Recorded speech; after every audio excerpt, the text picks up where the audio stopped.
এবার আশা করি সবাই ভালো আছেন, আমিও ভালো আছি। তো আবার আসলাম আপনাদের মাঝে আরেকটি ভিডিও নিয়ে। তো এই ভিডিওতে আমি কথা বলবো আপনাদের মাঝে আরেকটি গাছ সম্বন্ধে, যে গাছটির নাম হলো লিচু গাছ। হ্যাঁ, আমি লিচু গাছ সম্বন্ধে বলবো।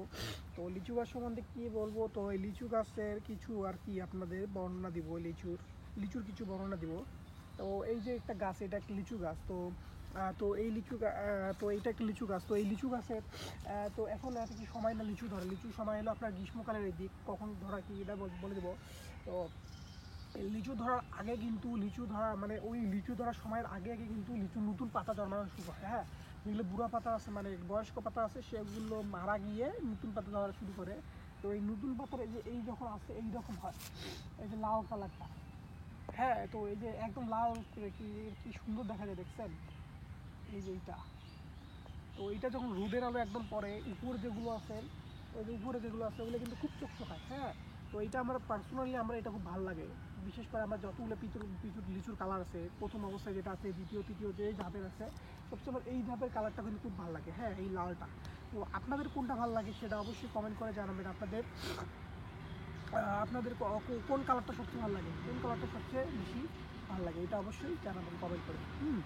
তো এই এই তো এখন এটা বলতেছি যে চীনের দক্ষিণাঞ্চল, তাইওয়ান, ভিয়েতনাম এবং দক্ষিণ পূর্ব এশিয়ার অন্যান্য স্থানীয় অঞ্চল, ভারতীয় উপমহাদেশ ও আরও অনেক দেশের ক্রান্তীয় অঞ্চলে লিচুর কিন্তু বেশি পরিমাণ উৎপাদিত হয়ে আছে। এটা হলো আপনার, আবার বলতেছি, চীনের দক্ষিণাঞ্চলে, তারপরে হলো তাইওয়ান আছে, তারপর আপনার ভিয়েতনাম আছে, তারপরে দক্ষিণ পূর্ব এশিয়ার যেগুলো ক্রান্তীয় অঞ্চল আছে সেগুলো, তারপরে ভারতীয় উপমহাদেশ আছে, তারপরে আরও কয়েকটা দেশ আছে এখানে লিচুর কিন্তু অনেক পরিমাণ উৎপাদন হয়। তো লিচু উৎপাদনের জন্য হিমমুক্ত ক্রান্তীয় জলবায়ু এবং তাপমাত্রা 4 ডিগ্রি সেলসিয়াস থেকে 25 ডিগ্রি ফারেনহাইট এর নিচে থাকে না এমন পরিবেশ কিন্তু প্রয়োজন লিচু চাষের জন্য। আবার বলতেছি, 4 ডিগ্রি সেলসিয়াস বা 25 ফারেনহাইট এর নিচে থাকা লাগবে লিচু চাষের জন্য সেখানকার জলবায়ুর তাপমাত্রা। ও লিচু গাছের উৎপাদনে গ্রীষ্মের উচ্চতাপ, বৃষ্টিপাত, তারপর আর্দ্রতা সমৃদ্ধ জলবায়ু কিন্তু প্রয়োজন। মানে যেগুলো দেশে বৃষ্টিপাত আছে, উচ্চতাপ আছে, তারপর আর্দ্রতা আছে, সেগুলো দেশেই আর একমাত্র লিচু জন্মাবে।